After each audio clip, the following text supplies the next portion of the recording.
and inclusion for people. But if you don't have programs that help support and promote social change, behavior change, attitudinal change, the legislation is not going to make any difference. And I will say, I'm encouraged by seeing more and more people with disabilities showing up in TV commercials, for example.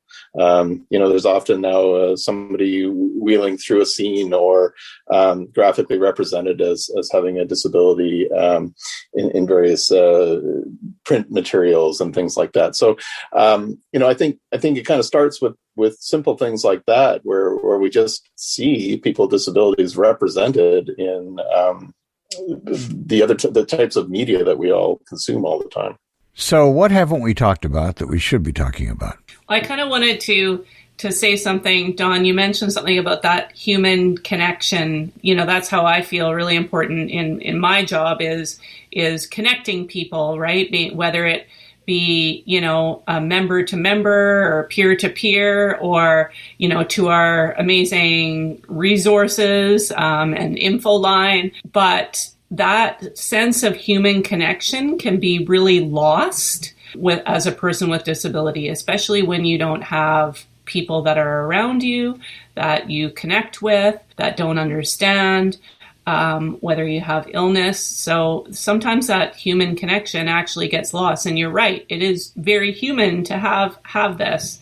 And I think it's really important that people know that we're out there and we're there whenever you need us. Doesn't matter how long you've been, had a spinal cord injury for. And sometimes we have people that just receive our emails. And then sometimes people just find themselves in a place where they need to reach out and feel like they need a bit of support. And so I think that's really important for people to know, is that we're here at any time, but we don't want to lose anyone, right? We want people to stay connected with us. We want to find out what all the amazing things that people are doing out there and be able to be that connection piece and be here for when they need us. Chris? I guess one of the soapbox things that I get up on quite frequently is more and more these days. But governments and others, they like to fund programs with easily measured outcomes, and employment is a perfect example of that. And we need, employment's an important part of somebody's journey. It can really help with their whole psychosocial well-being. But it's a challenge for some, and it's not a realistic expectation for some. And government programs tend to focus on the placement of a person into a job.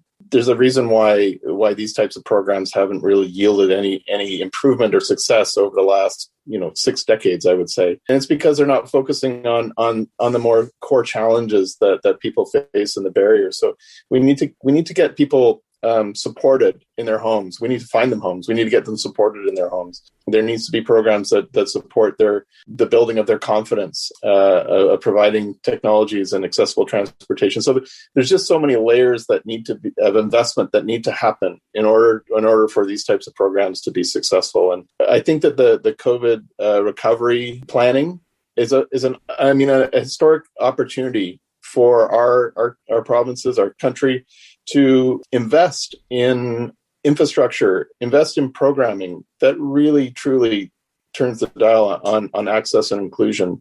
We're talking about applying environmental and green lenses to government infrastructure funding, for example. Well, we should also be applying the lens of access and inclusion to all those decisions that are made over the spending that's going to come, the billions of dollars that are going to be invested in helping our communities recover. So how can people help? They can certainly support our organization. The more resources to have, the more support we can provide. So as simple as donating a few dollars, and we'd love to get more people on our monthly donor list. That's just an easy and simple way for people to chip in a little bit. That makes a huge difference.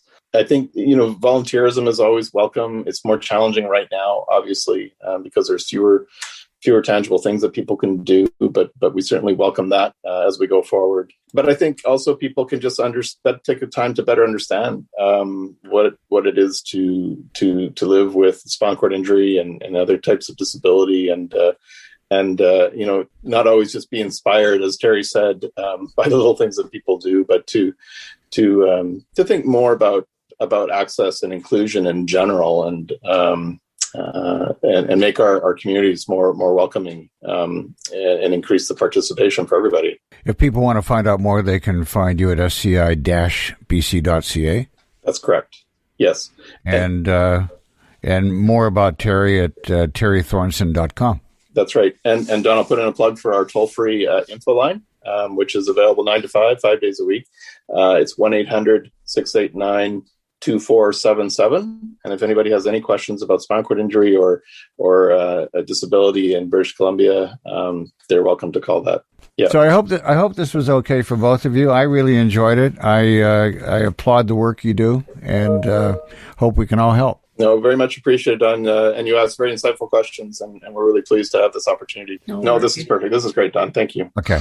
Thank you, Don. Take care, Teri. Bye. Bye now. Bye now. We've been speaking with Chris Mcbride, who's the Executive Director of Spinal Cord Injury BC, and Teri Thorson, who's a motivational speaker, fashion designer, and pretty amazing Paralympic athlete. If you'd like to find out more about Spinal Cord Injury BC, you can contact them at sci-bc.ca.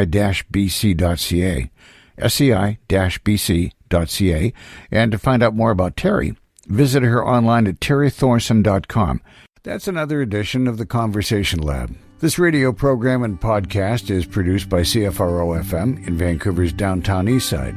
We're on the territories of the Squamish, Musqueam, and Tsleil-Waututh nations. Our gratitude and thanks to them, as well as to the many not-for-profit organizations, community groups, and change makers around the world that support this program. If you enjoyed today's conversation, please consider becoming a member of Co-op Radio to support this program and the many others produced by hundreds of volunteers. If you have a story to share or know someone who does, please have them contact us at coopradio.org, theconversationlab.ca, and on many social media and podcasting platforms. This episode was cobbled together with some help from Brian McKinnon, Kimit Sekon, John Massacar, and Julian Anton. Thanks, guys, and thank you for listening. I'm Don Schaefer.